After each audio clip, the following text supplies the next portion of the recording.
प्रिय विद्यार्थियों, मैं दिनेश वर्मा, अध्यापक, सीता ग्रुप ऑफ एजुकेशन। आज मैं आपको चैनल के माध्यम से बताएंगे बेलन का वक्र पृष्ठ, संपूर्ण पृष्ठ, आयतन। हम बेलन के वक्र पृष्ठ, संपूर्ण पृष्ठ और आयतन के जो सूत्र याद करते हैं, इन्हें याद करने की आवश्यकता नहीं है। थोड़ा सा आप ध्यान दीजिए तो सारे सूत्र आपको सदैव के लिए याद हो जाएंगे। तो हम सबसे पहले देखते हैं बेलन क्या है। तो ये कि हम आकृत बना लेते हैं बेलन।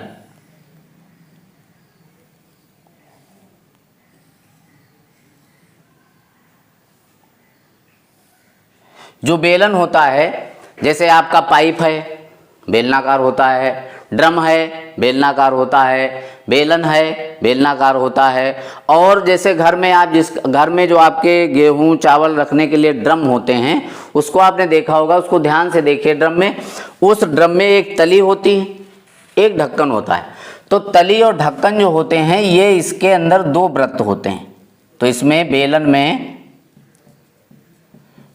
में दो वृत्त होते हैं, आपके पास दो वृत्त होते हैं।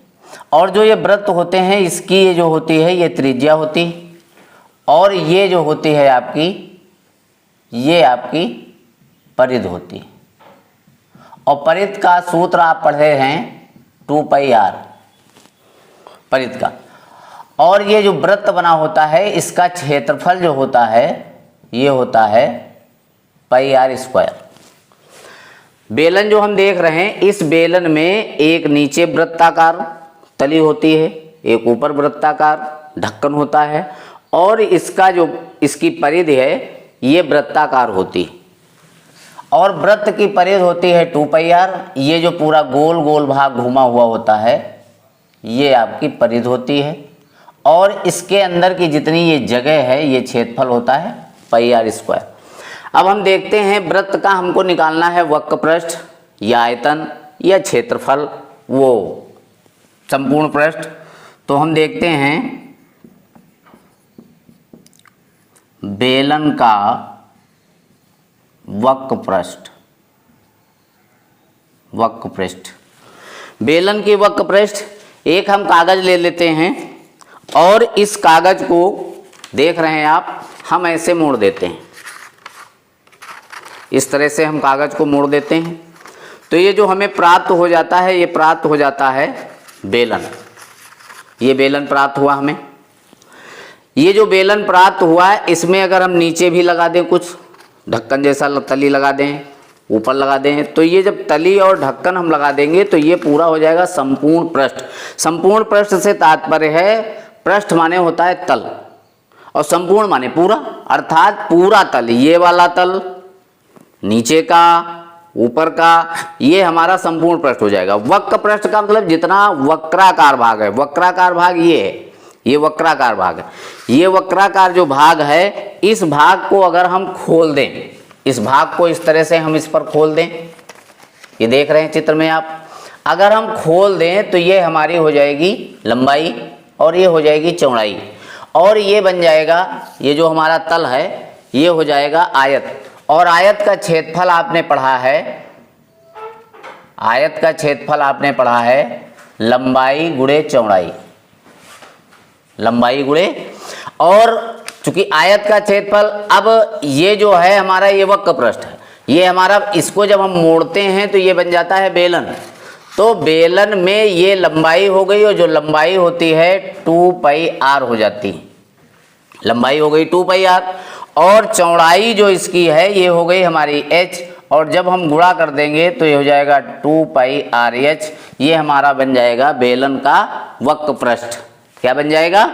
बेलन का वक्र पृष्ठ। मतलब हमने फार्मूला वही लगाया आयत के क्षेत्रफल का। मतलब हम यहाँ पर लिख सकते थे बेलन का वक्र पृष्ठ बराबर होता है आधार परिधि गुणे ऊंचाई, परिधि गुणे ऊंचाई। देखिए ये परिधि आपकी कितनी थी 2πr, और ऊंचाई से हमने, और परिधि हुई क्या थी, जब हम इसको गोल गोल ऐसे घुमाते हैं तो ये जो धार हमको दिख रही इस तरह से, इसमें देखिए चित्र में ये आपकी परिधि है, ये वृत्त बनेगा।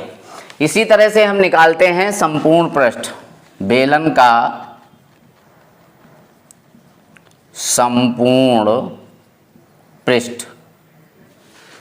अब संपूर्ण पृष्ठ में आपको इस चित्र में देखना है, थोड़ी देर के लिए यहाँ एक ग्लास रखा है, मैं ले लेता हूँ इसको। जैसे ये ग्लास है आपके पास और इस ग्लास का ये वाला जो भाग था ये वक्र पृष्ठ था। अगर इसको हम किसी रंग में डाल दें तो ये जितना भाग रंग जाता ये हमारा क्या था, वक्र पृष्ठ। संपूर्ण पृष्ठ में इधर आप तली देख रहे हैं, इसी तरह से इधर भी हो, तो जो ये वक्र पृष्ठ था हमारा, इसमें एक तली इधर जुड़ गई और एक इधर ढक्कन जुड़ गया, ये हो गया संपूर्ण पृष्ठ। अब संपूर्ण में ध्यान दीजिएगा, वक्र पृष्ठ तो आपके पास था, वक्र पृष्ठ ये वाला था और ये था आपका 2πr/h। और ये जो तली आपकी लगी है ये वृत्ताकार, अगर हम इसमें इस तली में स्याही लगा दें और इसके ऊपर ऐसे करें तो हमारा ये इस तरह की आकृति बनेगी और जो बनेगा वृत्त। और वृत्त का क्षेत्रफल का सूत्र होता है πr²। ये तली हो गई। अब इसी तरह से जितना क्षेत्रफल इस तली में था उतना ही तो ढक्कन में होगा, और ढक्कन का क्षेत्रफल भी होता है πr²। ये हो जाएगा आपका 2πr/h, और πr² और πr² हम अगर जोड़ लें तो हो जाएगा 2πr²। अब देखिए इसमें 2 कॉमन मिल गया, पाई इधर भी है इधर भी है, ये भी कॉमन मिल गई। r इधर है और इधर r² है, इसको हम r इंटू आर भी लिख सकते हैं, तो r भी हमको कॉमन मिल गया।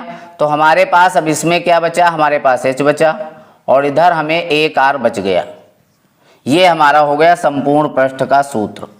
किसका हो गया, संपूर्ण पृष्ठ। फिर से देख लेते हैं, ये वाला तल और ये वाला तल और ये वाला तल। अब इसी तरह से मान लीजिए आपको कोई घर में कहीं और ये निकालने को आ जाए कि हमको सिर्फ ग्लास बनाना है और ग्लास में अब ढक्कन तो लगेगा नहीं भाई। तब जब ढक्कन नहीं लगेगा तो केवल क्या लगेगा, वक्र पृष्ठ और लगेगी तली। तो इसका सूत्र आपको यहाँ पर, अगर ये सूत्र आप समझ लेते हैं तो सारे सूत्र आप बना लेंगे। तो ये वक्र पृष्ठ, और वक्र पृष्ठ का सूत्र क्या पढ़ा अभी, 2πr/h, और तली का क्या पढ़ा था, πr²। अब इसमें जो कॉमन मिल जाए ले लीजिए, पाई मिल गई ले लीजिए, एक r मिल गया ले लीजिए, तो आपका बचा क्या, 2h और प्लस r। ये सूत्र हमको बन जाएगा अगर ग्लास में लगी धातु जितनी है उसका क्षेत्रफल निकालना है। ग्लास में कितनी धातु लगी, या आपको गाँव में देखा होगा जिसमें चारा वारा खाते हैं लोग, वो जानवर खाते हैं, उसमें देखा होगा इधर इधर चादर लगी हुई है, तली में लगी हुई है। अब वो ड्रम आपको बनाना, तो वो ड्रम बनाना है तो आपको इधर चादर लगानी, तो सूत्र क्या लगाओगे, 2πr/h। तली लगानी होगी तो लगाओगे πr², और इन दोनों को जोड़ दोगे तो निकल आएगा आपका πr ब्रैकेट में 2h प्लस r। तो ये आपका बन जाएगा जिसमें बिना ढक्कन वाला पात्र बनाना है, बेलनाकार। इसी तरह से हम देखते हैं, जैसे ये ग्लास, आयतन क्या है, जितनी वस्तु इसके अंदर आ जाती, किसी भी पात्र के अंदर जितनी भी वस्तु आती है, कोई भी मात्रा आती है, दूध आता है, घी आता है, तेल आता है, शक्कर आती है, जितनी भी इसके अंदर आ जाती वो हमारा होता है आयतन। तो हम निकाल लेते हैं बेलन का आयतन। बेलन का आयतन, अब बेलन का आयतन निकालने के लिए सूत्र हम लगा देंगे। बेलन का आयतन होता है, बेलन के आयतन में आप इसका क्षेत्रफल और ऊंचाई की गुणा कर दीजिए। आधार का क्षेत्रफल गुणे ऊंचाई, बेलन का आयतन हो जाएगा आधार का क्षेत्रफल गुणे ऊंचाई। और आधार का क्षेत्रफल, आधार आपका क्या था, वृत्ताकार, और आधार का क्षेत्रफल क्या था, ये वृत्त का क्षेत्रफल था πr²। तो ये हो जाएगा आधार का क्षेत्रफल पाई आर स्क्वायर इंटू एच, तो ये बन जाएगा पाई आर स्क्वायर एच। ये आपका हो गया बेलन का वक्र पृष्ठ, बेलन का संपूर्ण पृष्ठ, बेलन का आयतन, वृत्त का क्षेत्रफल, वृत्त का क्षेत्रफल अर्थात आधार, आधार का क्षेत्रफल होता है पाई आर स्क्वायर। चूंकि इसका आधार जो बेलन का होता है वो वृत्ताकार होता है। ड्रम आपके घर में है, ड्रम की तली निकाल दो तो जो निकलने के बाद आएगी वो गोल गोल, वो आपकी वृत्ताकार तली आएगी। कैसी आएगी? वृत्ताकार। तो ये आप देख रहे थे, ये जो हम बता रहे थे ये आपका था ठोस बेलन। कौन सा बेलन था? ठोस बेलन। ये ठोस बेलन। इसी तरह से आपका होता है खोखला बेलन। क्या होता है? खोखला बेलन। तो खोखले बेलन का आयतन, वक्र पृष्ठ और संपूर्ण पृष्ठ हम कैसे ज्ञात करेंगे? बिना याद किए हुए, बिना रटे हुए हम कैसे उनको ध्यान रख सकते हैं और हमें याद आ जाएं, या हम जहां पर जरूरत हो वहां पर प्रयोग कर लें। ये हम देखते हैं खोखला बेलन।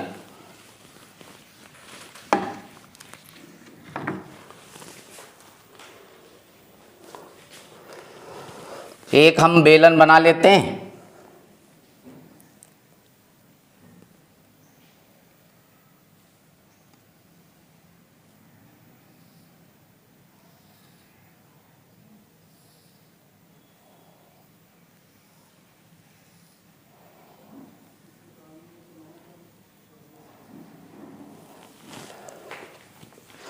जो खोखला बेलन बनता है इसका हम निकाल लेते हैं वक्र पृष्ठ। खोखले बेलन का वक्र पृष्ठ, वक्र पृष्ठ ये निकाल लेते हैं। अब खोखले बेलन में वक्र पृष्ठ, पाइप देखा होगा आपने, पाइप इधर से उधर पूरा अंदर खुला होता है। अब जब खुला वाला भाग होता है, अगर इस ग्लास की हम तली निकाल दें तो ये खोखला बेलन हो गया। अब खोखले बेलन का निकालना आपको वक्र पृष्ठ, तो ये वाला पृष्ठ हुआ, ये वाला बाहर वाला पृष्ठ, और ये वाला भी पृष्ठ हुआ, अंदर का भी अर्थात तली निकाल देने के बाद अगर हम इसको हाथ से धोते हैं तो बाहर बाहर धोया तो ये हो गया हमारा बाहर का वक्र पृष्ठ, और अंदर अंदर धोया तो ये हो गया अंदर का वक्र पृष्ठ। और जो हमारा खोखला बेलन होता है उसकी जो तली होती है वो इस प्रकार से होती है, ऐसे, और ये उसकी मोटाई होती है, इतनी मोटी उसमें धातु लगी होगी। और जो ये मोटाई होती है, जितनी ये मोटी है, जैसे आपने देखा होगा, खाते भी होंगे, पोला, पोले के अंदर जगह होती, बाहर कुछ मोटा मोटा होता है, जितनी उसकी मोटाई होती वो जो धार जैसी मोटी होती। देखते हैं हम, ये जैसे ये है, तो ये जो मोटा है इतना, इसको वलय कहते हैं। इस मोटाई को हम क्या कहते हैं? इतने भाग को, जो ये पूरा भाग है, इसको वलय कहते हैं। अब हमको निकालना क्या है? खोखले बेलन का वक्र पृष्ठ, खोखले बेलन का वक्र पृष्ठ। इसमें जो ये पूरी ये त्रिज्या होती है, ये मोटी सी मैं खींच रहा हूं, इसको हम लिख लेते हैं कैपिटल आर, और जो ये अंदर की त्रिज्या होती है ये है स्मॉल आर। अब ध्यान दीजिएगा, जब इसका हम वक्र पृष्ठ निकालेंगे तो बाहर वाला वक्र पृष्ठ, अभी मैंने ग्लास में बताया था आपको, जैसे ये है वक्र पृष्ठ, अगर इसकी तली न होती तो ये वाला तल होता और अंदर का तल होता। तो बाहर वाला जो तल होता, तो बाहर वाला अर्थात बाहर वाले का क्षेत्रफल का वक्र पृष्ठ का सूत्र आपका होता 2 पाई RH, और अंदर वाले का होता +2 पाई RH। ये हो जाता भाई, बाहर वाला का वक्र पृष्ठ आप निकालते, जैसे अभी आपने बेलन का वक्र पृष्ठ निकाला था, तो हो जाता 2 पाई कैपिटल RH, और अंदर वाले का जब निकालते, अंदर वाले की त्रिज्या ये वाली हो जाएगी, स्मॉल वाली आर, तो हो जाएगा 2 पाई RH। अब इन दोनों को अगर हम हल कर देते हैं तो हो जाएगा 2 पाई कॉमन है, और h भी कॉमन है तो ये हो जाएगा r और ये हो जाएगा प्लस r, तो ये सूत्र बन जाएगा। आप ऐसे भी लिख सकते हो 2 पाई h ब्रैकेट में capital R plus small r, लेकिन बुक में अगर आप लिखा देखोगे तो इसको शायद ऐसे लिखा पाओगे r प्लस r और ये हो जाएगा h इस तरह से। ये आप ये भी लिख सकते हो, ये भी लिख सकते हो। तो ये आप देख रहे थे खोखले बेलन का वक्र पृष्ठ। अब हम देखते हैं खोखले बेलन का संपूर्ण पृष्ठ, संपूर्ण पृष्ठ। ध्यान दीजिएगा, खोखले बेलन का वक्र पृष्ठ जितना आया है, ये वाला तल आया, ये दिख रहा होगा आपको, पोला देखा आपने, पोले के बाहर वाला भाग और अंदर का जितना भी उसके अंदर की जगह, ये दोनों भाग जब हम संपूर्ण पृष्ठ लेंगे तो ये जो हमारी इतनी मोटाई थी, ये मोटाई थी, ये वाली, ये जो मोटाई थी इधर की और इधर की, ये दोनों मोटाई भी तो तल हो गए। जैसे आपने ड्रम देखा होगा, कुछ ड्रम ऐसे होते हैं जो ड्रम तली बिल्कुल समतल, उसके ऊपर ढक्कन के ऊपर थोड़ा सा मुंह बना होता है, उसके बाद होता है, मुंह को निकाल दीजिए, उधर भी निकाल दीजिए, ये जितनी ये मोटाई है, तो जो ये मोटाई है, तो ये वाला जो हमने निकाला वक्र पृष्ठ अंदर का निकाला, तो ये वाला तो हमारे पास है ही 2 पाई ब्रैकेट में r प्लस r और ये हमारा h हो गया। अब ये अभी हमने बताया था ये है हमारा वलय, वलय इधर चले आइए। अब इसका क्षेत्रफल आपको निकालना है, ये वाला, ये जितना हमने रंगा हुआ है, और इसका क्षेत्रफल निकालने हम बड़े वृत्त का क्षेत्रफल निकाल लेंगे और छोटे वृत्त का क्षेत्रफल, बड़े वृत्त के क्षेत्रफल से छोटे वृत्त के क्षेत्रफल को घटा देंगे तो निकल आएगा हमारा वलय का क्षेत्रफल, अर्थात इसमें हम प्लस वलय का क्षेत्रफल करेंगे। तो वलय का क्षेत्रफल हमारा बड़े वृत्त का क्षेत्रफल, बड़े वृत्त का क्षेत्रफल होगा पाई r स्क्वायर और छोटे वृत्त का क्षेत्रफल होगा पाई r स्क्वायर। मतलब इसका r आपका क्या था कैपिटल, इसका r क्या था स्मॉल, और इस बड़े में से छोटे वाले को घटा देंगे तो ये भाग बचेगा भैया कि नहीं बचेगा। ये वाली जो धार ये दिख रही है आपको, तो हम घटा देते हैं तो पाई कॉमन ले लेते हैं, बचेगा r square minus r square. इसको ऐसे भी आप लिख सकते हो, आपने एक फार्मूला पढ़ा होगा, a square minus b square बराबर a प्लस बी और दूसरे ब्रैकेट में a माइनस बी। तो इसको हम ऐसे भी लिख सकते हैं r प्लस r और दूसरे ब्रैकेट में r माइनस r। लिख सकते हैं या नहीं लिख सकते हैं, तो लिख दीजिए। मतलब ये हम इसमें और जोड़ देंगे, ये हमारा वलय का क्षेत्रफल हो गया। जो आपने यहाँ से देखा तो ये हो जाएगा पाई, एक ब्रैकेट में r प्लस r, दूसरे ब्रैकेट में r माइनस r, ये कर देंगे। अब देख लीजिए क्या इन दोनों में कुछ कॉमन मिलता है, देख लीजिए 2 पाई इधर आता है, इधर सॉरी एक चीज आपकी छूट गई, ये जो वलय आपने निकाला इधर का भी तो क्षेत्रफल निकाला और इधर का भी क्षेत्रफल निकालना, इसलिए जो वलय हो जाएगा 2 वलय हो जाएंगे आपके पास, एक वलय इधर का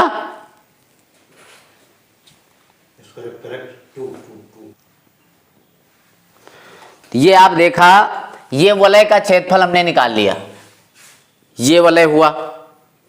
अब जो खोखला बेलन है, जैसे आपका पाइप है, पोला है, पोले में इधर मोटा मोटा होता है, मोटाई उसकी दूसरी तरफ भी होती, तो जब आप निकालोगे तो ये तो एक तरफ का निकला हुआ है, ये पाई, एक ब्रैकेट में capital R plus small r, दूसरे ब्रैकेट में capital R minus small r, ये आया आपके एक वलय। और आपके पास वलय एक और भी तो है इधर, तो हम इसको 2 से गुणा कर देंगे तो ये 2 वलय का क्षेत्रफल हो जाएगा, और 2 वलय का क्षेत्रफल इसमें जोड़ देंगे जो पहले हमारा वक्र पृष्ठ था, तो हमारा बन जाएगा संपूर्ण पृष्ठ। क्या बन जाएगा संपूर्ण पृष्ठ। और अब इसमें हम देख लेंगे इन दोनों में क्या कुछ कॉमन हमें मिलता है। देखिए ये और ये एक ही आता है, तो जब एक ही है तो ये हमें कॉमन मिल गया, तो ये हो जाएगा 2 पाई ब्रैकेट में r प्लस स्मॉल r, और अब दूसरे ब्रैकेट में देखिए ये कॉमन आप ले चुके हो, तो आपका बचा क्या h, और इधर क्या बचा r माइनस r, तो तो ये हो गया आपका संपूर्ण पृष्ठ। संपूर्ण पृष्ठ के बाद हम देख लेते हैं खोखले बेलन का आयतन। खोखले बेलन का आयतन, दरअसल इसमें खोखले बेलन का आयतन नहीं होता है, होता है खोखले बेलन में लगी धातु का आयतन। खोखले बेलन में लगी धातु का आयतन। खोखले बेलन में कभी कभी उसके अंदर जितनी जगह है उसका भी आयतन पूछ लेता है, तो इसको हम ऐसे भी कर सकते हैं, खोखले बेलन में लगी धातु का आयतन। अर्थात हम अगर कोई खोखला बेलन हम पाइप बनाते हैं तो उस पाइप को बनाने में कितना लोहा लगा, अंगूठी हम बनाते हैं तो अंगूठी में कितना सोना लगा, कितनी चांदी लगी, पोला जो आप खाते हो उस पोले में कितने, उसमें जिस चीज से वो बनता है कितना उसमें लगा हुआ है। अर्थात ध्यान दीजिएगा आप, जैसे पोला है आपके पास तो पोले के अंदर जितनी जगह है वो जगह तो छूटी हुई, जितनी उसकी मोटाई मोटा मोटा है वही तो खाते हो, तो वो हो जाएगा आपका। जैसे इसमें हम देख लें आयतन, बाहर वाले का आयतन हम निकाल लेंगे और अंदर वाले का आयतन निकालेंगे, और बाहर वाले आयतन में से अंदर वाले आयतन को घटा देंगे तो हमारा क्या निकल आएगा, खोखले बेलन में लगी धातु का आयतन। अब बाहर वाले का आयतन जब हम निकालेंगे तो बाहर वाले का आयतन जो आपका आयतन का बेलन का आयतन होता था, और बेलन का आयतन का सूत्र क्या होता था आपके पास, बेलन का आयतन होता था पाई आर स्क्वायर, ये कैपिटल कर लीजिए।